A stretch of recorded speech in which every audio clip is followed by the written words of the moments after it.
The stars disappeared behind the shadow of 10,000 ships. Captain Jake Morrison stood on the bridge of Luna Station, watching the enemy fleet fill the space between Earth and Mars. Each ship was the size of a city, their dark hulls blocking out the light of distant suns.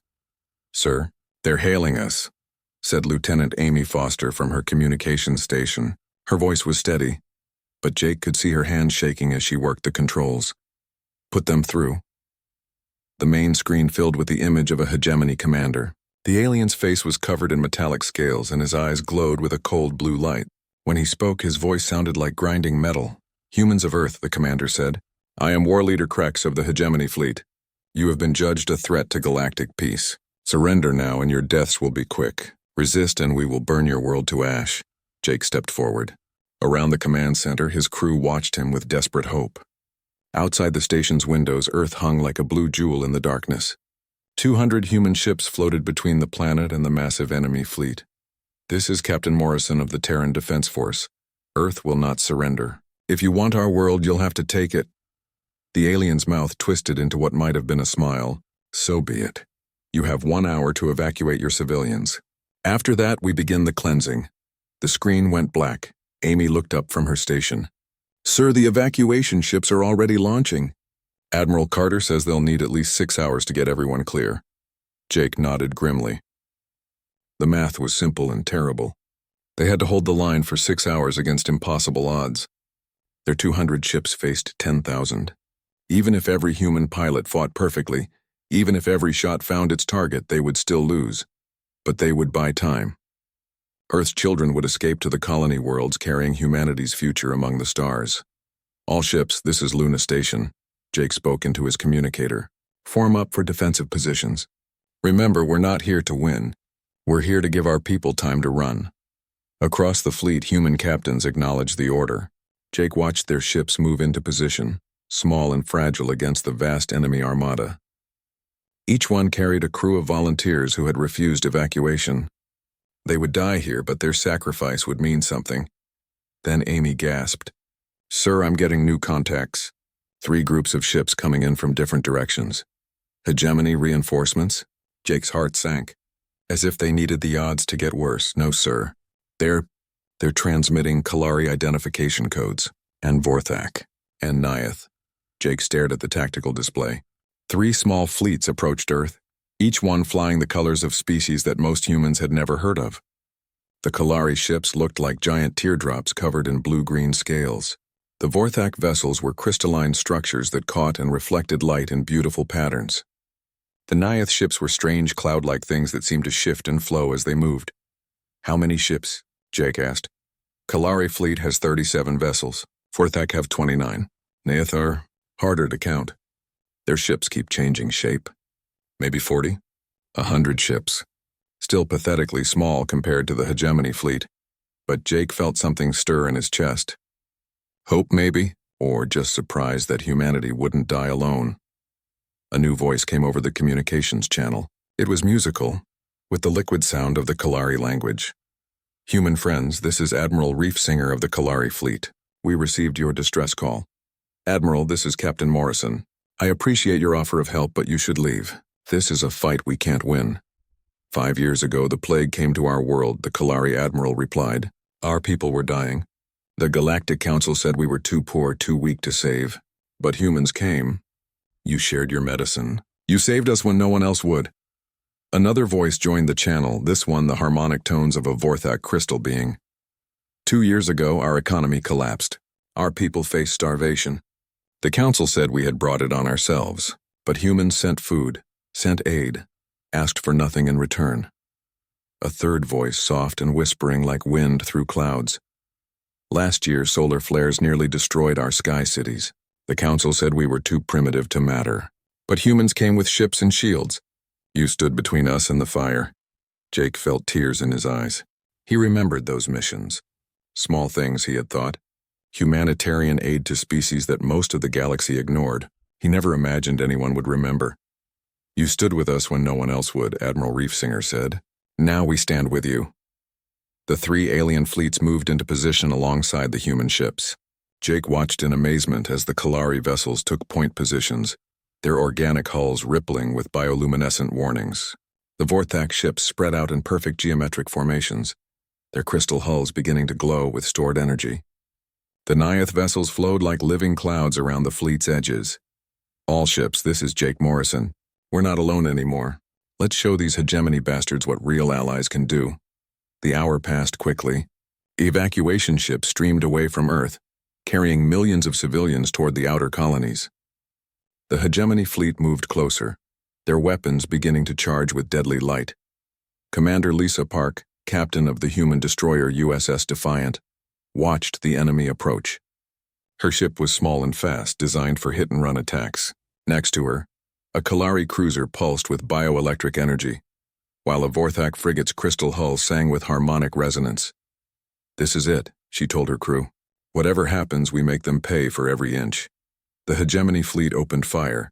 The battle for Earth began with a wall of plasma and particle beams that lit up space like a second sun. The Allied fleet scattered, using speed and teamwork to avoid the worst of the bombardment. Human ships darted between the enemy formations, guided by Nyath navigators who could read the flow of space itself. Kalari vessels used their bioweapons to disable enemy systems, while Vorthak crystal ships focused their energy into devastating beams. But there were so many enemies. For every hegemony ship they destroyed, 10 more took its place. The Alliance fought with courage and skill, but courage couldn't overcome math. Ships began to fall. Jake watched from Luna Station as the USS Defiant exploded in a ball of fire. He watched Kalari vessels ram hegemony cruisers to save human transports. He watched Vorthak ships shatter like glass under enemy fire, their crystal crews singing even as they died. But they were holding. Against all odds, the thin line of Allied ships was keeping the hegemony fleet from reaching Earth. The evacuation continued. 4 hours to go. The second wave hit like a hammer blow. Admiral Ryan Carter watched from his flagship as 300 fresh hegemony ships dropped out of hyperspace, their weapons already charging. The Allied fleet had been fighting for 2 hours and they were running out of everything: ships, ammunition, and hope. "Admiral, we've lost the Kalari flagship," reported his tactical officer. "Their admiral is dead." Ryan closed his eyes for a moment. Admiral Reefsinger had been a good friend, one of the few aliens who truly understood human humor. Now she was gone, along with her ship and 3,000 Kalari crew members. "Sir, incoming transmission from the medical ship Sanctuary." "Put it through." Dr. Nina Brooks appeared on the screen. Behind her, Ryan could see the chaos of a warship turned into a hospital. Human medics worked alongside Kalari healers and Vorthak crystal singers, treating wounded from 4 different species. The ship was supposed to be safely behind the lines, but there were no safe lines anymore. "Admiral, we need to talk," Nina said. "Something's happening here." "Something important." "Doctor, I'm in the middle of a battle." "Can it wait?" "No, it can't. The wounded." They're sharing information. The Kalari who survived the plasma hit on Sector 7. They're telling the Vorthak engineers about hegemony shield frequencies. The Nyath navigator who lost his ship, he's showing our pilots how to read gravitational currents. They're not just helping each other heal. They're teaching each other how to fight. Ryan paused. In the tactical display, he watched a human corvette team up with a damaged Vorthak cruiser. The crystal ship couldn't move, but it was feeding targeting data to the human vessel with impossible accuracy. Together, they were destroying enemy ships that either one alone couldn't touch. "Doctor, I need you to coordinate something. Get on the fleet communications. Tell everyone what you're seeing. If our people are learning from each other, we need to spread that knowledge to every ship still fighting." Within minutes, information flowed across the Allied fleet like water finding its level. Human pilots learned Nyath cloud dancing techniques that let them fly through asteroid fields at impossible speeds. Kalari bioengineers shared living armor technologies that could self-repair battle damage. Vorthak crystal singers taught their allies how to focus energy weapons into beams that could cut through any armor. Lieutenant Colonel Pete Davis led a boarding party onto a hegemony command ship, supported by a mixed team of humans and aliens. The enemy vessel was huge, a floating fortress filled with twisted corridors and deadly traps. But Pete's team moved like they had trained together for years. The Kalari swam through flooded sections that would have drowned humans.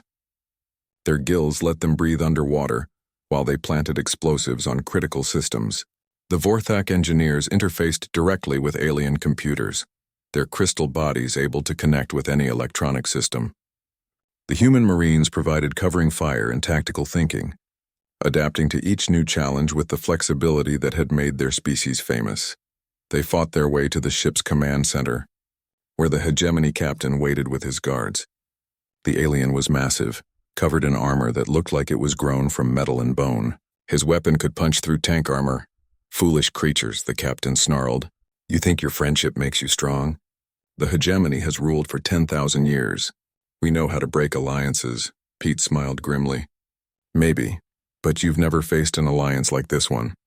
The battle in the command center was fierce but brief. The hegemony captain was strong and experienced, but he was fighting alone. Pete's team moved like parts of a single organism, covering each other's weaknesses and amplifying each other's strengths.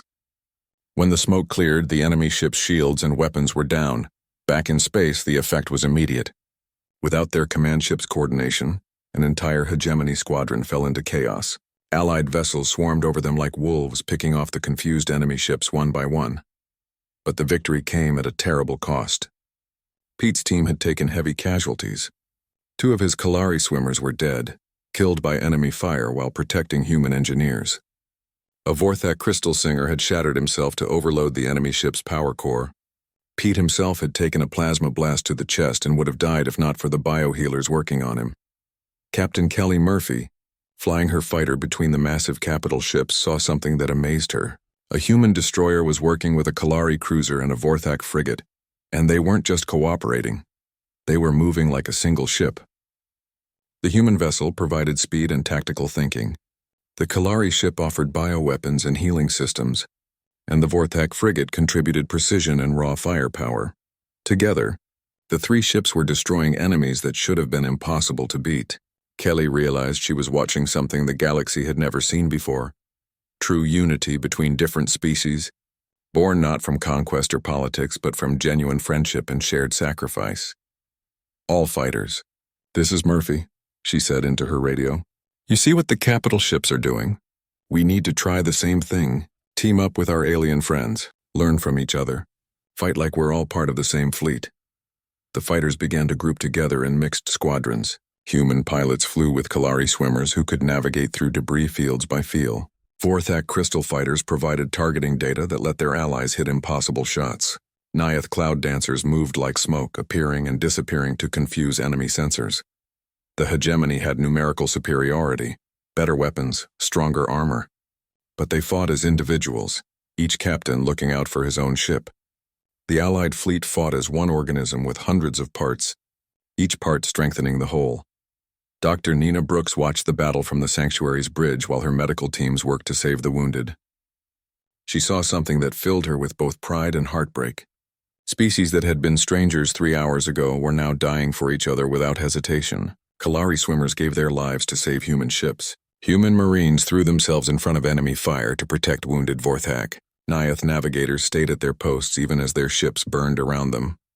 "Doctor," said Lieutenant Amy Foster, who had been transferred to the medical ship after Luna Station took damage. "I'm receiving casualty reports from across the fleet. It's bad. We've lost 60% of our ships."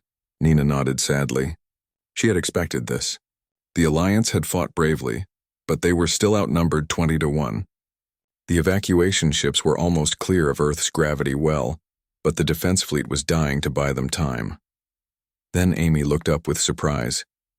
"Doctor, I'm getting strange readings from the outer system. Multiple hyperspace signatures. Big ones. On the tactical display, new contacts began to appear. Ships were dropping out of hyperspace all across the solar system. But these weren't hegemony vessels. The signatures were all wrong. Too diverse, too chaotic. Those are Zephyrian ships," whispered a wounded Vorthak engineer who had been listening to the communications. "And Maltaran vessels, and by the crystal songs, those are free trader clans." More and more ships appeared. Species that the hegemony had conquered or enslaved were arriving in Earth's system, their weapons charged and ready for battle. News of the Alliance's stand had spread across the galaxy, and it was inspiring others to act. The hegemony fleet suddenly found themselves facing not just the desperate Alliance defending Earth, but fresh enemies appearing from every direction. Species that had been oppressed for centuries were rising up, using the battle for Earth as their rallying cry for freedom. The tide was beginning to turn. What had started as humanity's last stand was becoming something much larger, a galactic rebellion against 10,000 years of hegemony rule. Admiral Ryan Carter smiled as he watched enemy ships burning in the distance. All ships, this is Carter. We're not just defending Earth anymore. We're fighting for every free species in the galaxy. Let's show them what liberty looks like. News traveled fast across the galaxy. In the outer colonies, Administrator Chris Bennett watched the recordings from Earth with tears in his eyes. The footage showed impossible things. Kalari ships ramming hegemony cruisers to save human transports. Vorthak crystals singing their death songs as they overloaded their cores to take enemies with them. Nyath cloud dancers flowing through space like living storms to protect their allies.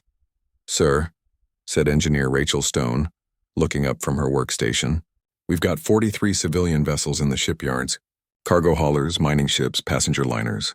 The colonists want to convert them for combat and head back to Earth." Chris nodded. "Do it.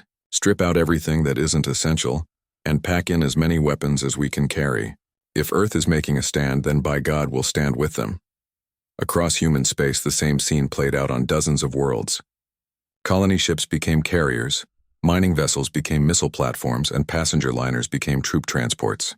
The evacuees fleeing Earth found themselves turning around as reinforcements arrived from everywhere humans had ever settled. But the real shock came from within hegemony space itself. On the industrial world of Zephyr Prime, the rebellion started in the factory districts. Workers had seen the footage of the battle, watched alien species fighting and dying alongside humans not for conquest or profit, but for friendship. The Zephyrians had been conquered 300 years ago. They had been good slaves, productive, quiet, obedient. But something about watching Kalari swimmers die to save human ships broke something inside them. If these small, weak species could stand up to the hegemony, why couldn't they? The uprising began at midnight factory time. Zephyrian workers overwhelmed their hegemony overseers and seized control of the weapon production facilities. Within hours, they had a fleet of armed cargo ships heading toward Earth. They weren't soldiers, but they were angry, and they had nothing left to lose. General Sandra Wright stood on the command deck of the Mars Defense Station, watching the tactical display with amazement.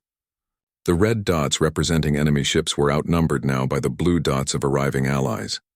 Species she had never heard of were appearing throughout the solar system, all bearing the same message: they were here to fight the hegemony.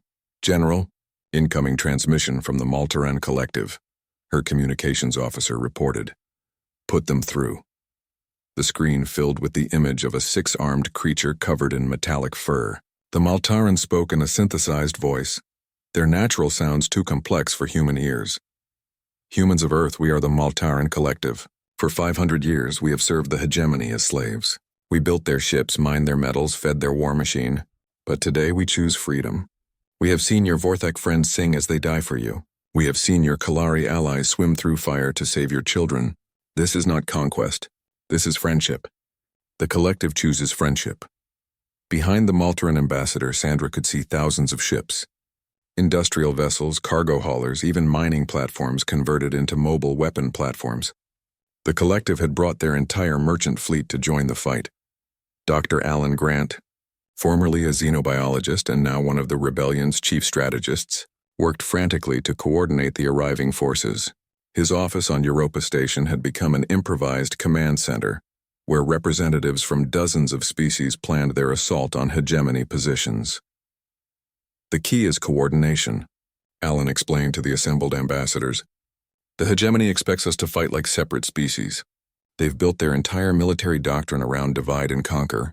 But if we fight as one unified force," a Vorthak crystal singer chimed in harmonious agreement, "the human concept of teamwork is spreading through our vessels like a song. Our crews are sharing tactical data in real time. We are becoming something new." A Kalari admiral rippled with bioluminescent excitement. "Our bioships are learning to interface with human computers and Vorthak crystal networks. We are creating living machines that think and feel and fight as one organism." Alan smiled. This was exactly what the hegemony couldn't understand. They saw cooperation as weakness, diversity as chaos. But humanity had always been different. Where other species saw aliens, humans saw potential friends. Where others saw differences, humans saw complementary strengths. "We're not just fighting a war," Alan said.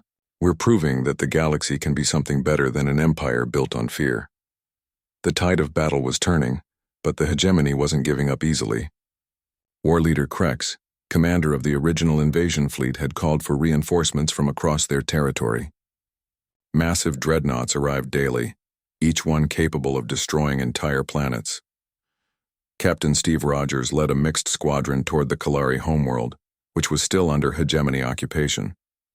His ship, the USS Liberty, flew alongside Kalari biovessels that had grown new weapon systems specifically designed to fight their oppressors. Vorthak crystal ships provided long-range fire support, their harmonic weapons able to shatter enemy armor from impossible distances. The liberation of Kalaris was brutal but swift.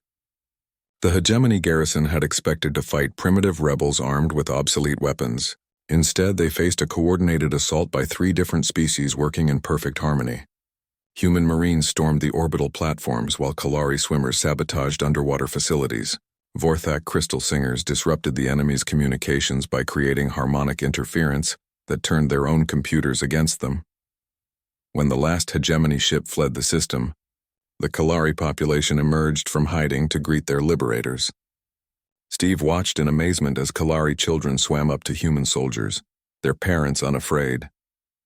This was what the galaxy could be like without the hegemony's iron rule, different species living and working together as equals. But the enemy wasn't finished. Ambassador Kate Williams, working from the mobile diplomatic station Harmony, received disturbing intelligence reports from deep within hegemony space. The enemy was preparing something called Final Protocol, the complete destruction of any world that had joined the rebellion. They're going to glass entire planets, Kate told the War Council. Billions of people are going to die just for choosing freedom. The news sent shockwaves through the Alliance. Many of the newer members began to waver. Fighting for liberation was one thing, but watching their homeworlds burn was another. The hegemony was counting on this fear to break the rebellion apart, but the core allies, the humans, Kalari, Vorthak, and Nyath, held firm. They had been through too much together to abandon each other now. When the Zephyrian delegation offered to withdraw to save their homeworld from retaliation, Admiral Ryan Carter gave them an answer that would be remembered for centuries. Nobody fights alone. Nobody dies alone. We're all in this together, or we're not in it at all. The Alliance began a desperate race against time. Colonel Jack Thompson led rescue fleets to evacuate civilian populations before the hegemony death squads could arrive. Human ships worked with their alien allies to save as many people as possible, but they couldn't be everywhere at once. The first planet to be cleansed was a small Maltaran colony world called Hope's End. The hegemony fleet arrived while the evacuation was still in progress. Jack watched helplessly as orbital bombardment turned the planet's surface into molten glass.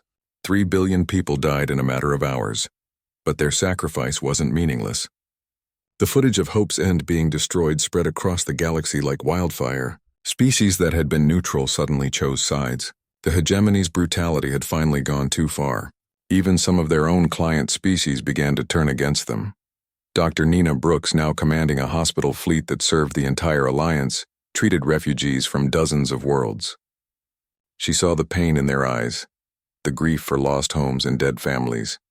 But she also saw something else: determination. These people had lost everything to the hegemony's cruelty, and they were ready to fight to make sure no one else suffered the same fate. We're not just fighting for our own freedom anymore, Nina told her staff. We're fighting for the future of the galaxy. Every person we save, every ship we heal, every alliance we forge, it all matters. We're building something better from the ashes of what came before. The war was spreading to every corner of hegemony space. Ancient grievances were surfacing as conquered species remembered their independence. Trade routes were disrupted as free trader clans joined the rebellion. Industrial worlds went on strike, cutting off the supplies that kept the hegemony war machine running. What had started as humanity's desperate last stand had become a galactic revolution. The Alliance now controlled hundreds of systems and commanded millions of ships. But the real victory wasn't military. It was the proof that different species could work together as equals. The galaxy was learning that diversity wasn't weakness. It was strength. And the hegemony's 10,000-year reign of terror was finally coming to an end. But the final battle still lay ahead. The hegemony's core worlds remained unconquered, protected by massive fleets and fortress systems that had never fallen to enemy attack. The Alliance had come far, but the hardest fighting was yet to come. Admiral Ryan Carter stood on the bridge of his flagship, watching the fleet. The rescue of the Kalari homeworld had been just the beginning. Captain Steve Rogers watched from his bridge as the Liberation fleet departed from the now-free system, leaving behind Kalari defense forces working alongside human engineers to rebuild what the hegemony had destroyed. The sight of human Marines teaching Kalari youngsters how to operate defensive systems while Kalari bioengineers helped humans understand living ship technology filled him with hope. But there was no time to celebrate. Intelligence reports showed hegemony death fleets heading toward 3 more rebel worlds. The enemy had decided that if they couldn't rule the galaxy, they would burn it instead. Captain, incoming priority transmission from Ambassador Williams, his communications officer announced. Kate Williams appeared on the screen, her face showing the strain of coordinating a rebellion that now spanned half the galaxy. Behind her, the diplomatic station Harmony bustled with activity as representatives from hundreds of species worked to turn their military alliance into something more permanent. Steve, we've got a problem. The hegemony isn't just targeting military worlds anymore. They're going after civilian populations, refugee ships, hospital stations, even children's evacuation colonies. They want to break our spirit by making us watch innocents die. Steve felt anger burning in his chest. The hegemony had always been cruel, but this was genocide on an unimaginable scale. What are our orders, Ambassador? Save everyone you can. I know it's impossible, but we have to try. Every life we save proves that we're better than them. The next few weeks became a nightmare of desperate races against time. Colonel Jack Thompson led the largest rescue operations, coordinating fleets from dozens of species to evacuate entire star systems before the hegemony cleansing fleets arrived. Human ships worked with Kalari biovessels that could carry refugees in living pods, while Vorthak crystal ships used their harmonic abilities to soothe the fears of traumatized civilians. The Naiath proved especially valuable for evacuations. Their cloud ships could change size and density, allowing them to carry far more refugees than should have been possible. Captain Mary Johnson watched in amazement as a Naiath vessel expanded to twice its normal size, its gaseous hull flowing around refugee transports to protect them during the dangerous journey to safety. But they couldn't save everyone. The Maltaran colony of New Prosperity was glassed while children were still boarding evacuation ships. The Zephyrian industrial world of Iron's Heart fought to the last defender, buying time for their families to escape even as hegemony bombardment turned their cities to ash. Each loss hurt, but it also strengthened the Alliance's resolve. Dr. Alan Grant, now serving as the rebellion's chief scientist, worked with researchers from every allied species to develop new technologies that could save more lives. Kalari bioengineers created healing pods that could keep critically injured refugees alive during long journeys. Vorthak crystal singers learned to create harmonic fields that could calm even the most traumatized minds. Human doctors shared their knowledge of treating multiple species, while their alien colleagues taught them healing techniques that seemed like magic. The Alliance was becoming something unprecedented in galactic history, a true partnership between equals. Ambassador Kate Williams found herself presiding over debates where former slaves sat as equals with their liberators, where species that had never spoken to each other were now planning joint colonies and shared research projects. We're not just fighting the hegemony, she told the assembled delegates. We're building the foundation for what comes after. Every decision we make now will shape the galaxy for the next 1,000 years. The Vorthak crystal singer, who served as their species representative, chimed in harmonious agreement. The humans have given us something we had forgotten: hope. Not just for survival, but for growth, for becoming more than we were. A Kalari ambassador rippled with bioluminescent emotion. In our darkest hour, when plague ravaged our homeworld, humans came not as conquerors but as friends. They asked for nothing and gave everything. This is how the galaxy should be. But building the future would have to wait. The hegemony was adapting to the rebellion's success, using new tactics that targeted the Alliance's greatest strength: their diversity. Emperor Commander Thex, the supreme ruler of the hegemony, had issued new orders to his fleets. Instead of simple conquest, they were to sow distrust and division among the rebel species. The first sign of this new strategy came when a Kalari fleet commander received false orders that seemed to come from human command. The orders directed the Kalari ships to abandon their positions defending a Vorthak colony, leaving it vulnerable to attack. Only quick thinking by a human communications officer prevented the disaster, but the damage was done. Doubt began to creep into the Alliance. Lieutenant Colonel Pete Davis, still recovering from his wounds but refusing to stay in the hospital, investigated the false orders. Working with Vorthak crystal hackers and Kalari biocryptographers, he traced the deception back to its source, hegemony infiltration units that had learned to mimic Allied communications. "They're trying to turn us against each other," Pete explained to the War Council. "They know they can't beat us in open battle, so they're attacking our trust." Admiral Ryan Carter nodded grimly. Trust was indeed their greatest weapon, but it was also their greatest vulnerability. The Alliance had grown so fast that not everyone knew everyone else. It was easy for enemy agents to slip through the cracks and cause chaos. "We need a new communications protocol," suggested Dr. Nina Brooks, whose medical fleet had been targeted by 3 separate deception operations, something that can't be faked or mimicked. The solution came from an unexpected source.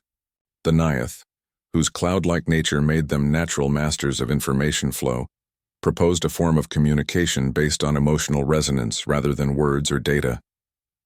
Each species would contribute something unique to the signal: human tactical thinking, Kalari biorhythms, Vorthak harmonic frequencies, and Nyath quantum fluctuations. The combination would be impossible for the hegemony to fake, since they had never learned to cooperate the way the Alliance did. The new communication system worked perfectly, but it also did something more. It created a form of shared consciousness among the Allied fleets. Ships began moving with unprecedented coordination, anticipating each other's needs and supporting each other's weaknesses without being asked. Captain Kelly Murphy, now commanding a mixed squadron of fighters from 4 different species, experienced this new unity firsthand during a battle near the Outer Rim. Her human reflexes, enhanced by Kalari biofeedback systems and guided by Vorthak precision calculations, allowed her to thread her ship through an asteroid field that should have been impossible to navigate. Meanwhile, her Nyath wingmen flowed around enemy fire while providing covering shots with timing so perfect it seemed choreographed. "It's like we're all part of the same mind," she reported after the battle. "But we're still ourselves. We're stronger together without losing what makes us unique." This unity proved crucial when the hegemony launched their most devastating attack yet. A massive fleet led by Emperor Commander Thex himself struck at the heart of the Alliance, the shipyards of New Geneva, where humans and aliens worked together to build the vessels that were winning the war. The battle for New Geneva was fierce beyond imagination. Thex commanded not just ships but reality-warping weapons that could tear holes in space itself. His flagship, the Eternal Dominion, was larger than most space stations and armed with planet-killer weapons. But the Alliance didn't fight like the hegemony expected. Instead of separate fleets trying to coordinate, they moved like a single organism with millions of parts. Human strategic thinking guided Kalari bioships through impossible maneuvers. Vorthak crystal vessels sang in harmony to amplify their weapons beyond normal limits. Nyath cloud dancers became living shields, their gaseous forms absorbing energy that would have destroyed solid ships. The tide of battle turned when Lieutenant Amy Foster, now commanding her own ship, led a desperate assault on Thex's flagship. Her vessel, crewed by volunteers from 6 different species, managed to penetrate the enemy's shields using a combination of human cunning, Kalari adaptability, and Vorthak precision that the hegemony couldn't counter. The Emperor Commander's death sent shockwaves through the remaining hegemony forces. Without their supreme leader, their rigid command structure began to collapse. Ships surrendered or fled, and entire systems declared their independence. But victory came at a terrible cost. New Geneva was in ruins, its shipyards destroyed, and thousands of workers killed. The Alliance had won the battle, but they had lost one of their most important industrial centers. As rescue teams searched the wreckage, Dr. Nina Brooks worked frantically to save the wounded. She found herself treating not just physical injuries but emotional trauma. The survivors had seen their friends and colleagues from different species die to protect each other. The bonds forged in that battle would last for generations. We're not just allies anymore, she told Admiral Carter as they watched human engineers working alongside Kalari bioshapers to repair damaged ships. We're family. The hegemony tried to divide us, but all they did was make us stronger. The final assault on Dominion Prime began at dawn, ship time. Fleet Admiral Tony Clark stood on the bridge of the Alliance flagship Unity, watching the greatest armada in galactic history form up for battle. Ships from 300 species filled the space around him, their hulls gleaming with the colors and markings of a dozen different stellar civilizations. But these weren't separate fleets anymore. They were parts of a single organism, thinking and moving with a coordination that would have been impossible just months before. Human destroyers flew in perfect formation with Kalari biocruisers, their crews sharing thoughts and feelings through the quantum communication network that bound the Alliance together. Vorthak crystal ships sang in harmony with Nyath cloud dancers, their combined energies creating weapons that could pierce any defense. All ships, this is Admiral Clark, Tony spoke into the communications array. Today we end 10,000 years of tyranny. Today we prove that freedom is stronger than fear, that friendship is stronger than force. For Earth, for Kalaris, for every world that ever dreamed of being free. The response came not in words, but in a wave of emotional resonance that swept through the fleet. Determination from the humans, joy from the Kalari, harmonic purpose from the Vorthak, flowing certainty from the Nyath, and underneath it all, something new, a shared identity that transcended species. Dominion Prime hung before them like a metal moon, its surface covered with weapon platforms and shield generators that had never been breached. The planet's artificial rings bristled with defense satellites, each one capable of destroying a small fleet. Around it, the hegemony's final armada waited, the last loyal ships from 1,000 conquered worlds, commanded by generals who preferred death to surrender.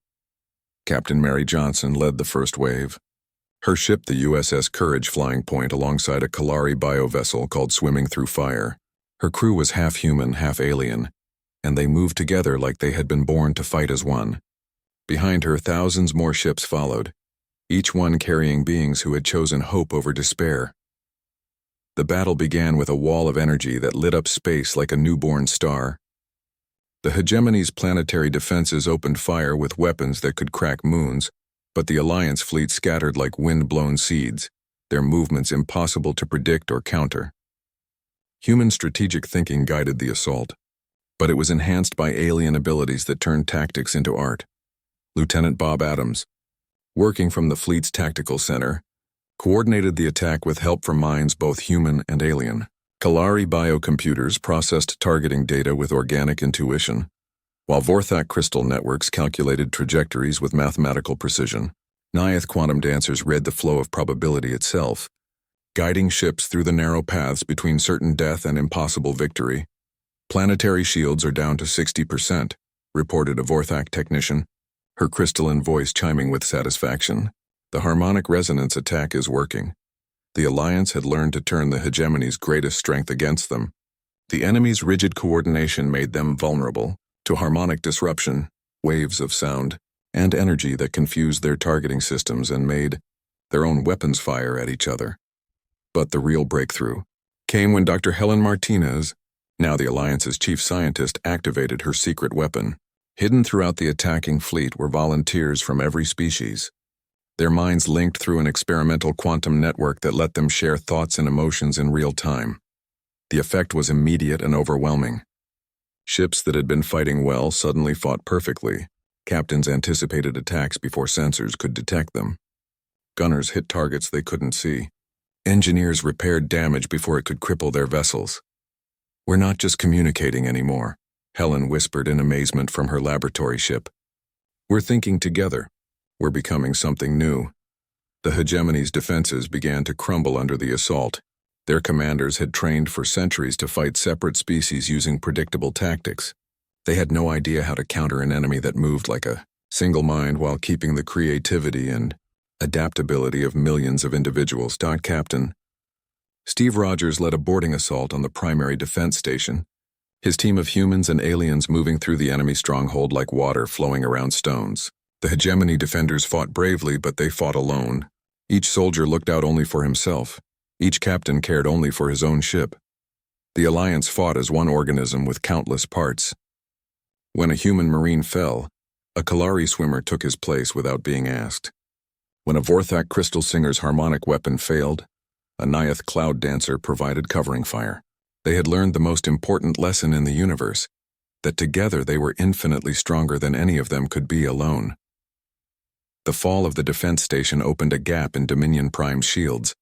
Admiral Ryan Carter led the assault through the breach, his ships diving toward the planet's surface like birds of prey. Behind him came hundreds of transports carrying troops from every allied species, ready to end the war where it had begun, on the ground, face to face with their oppressors. The battle for the hegemony's capital was brutal but brief. The enemy's ground forces were massive and well-armed, but they had forgotten how to adapt. They fought by the book, using tactics that were thousands of years old. The Alliance fought with creativity and innovation, turning every engagement into something the enemy had never seen before.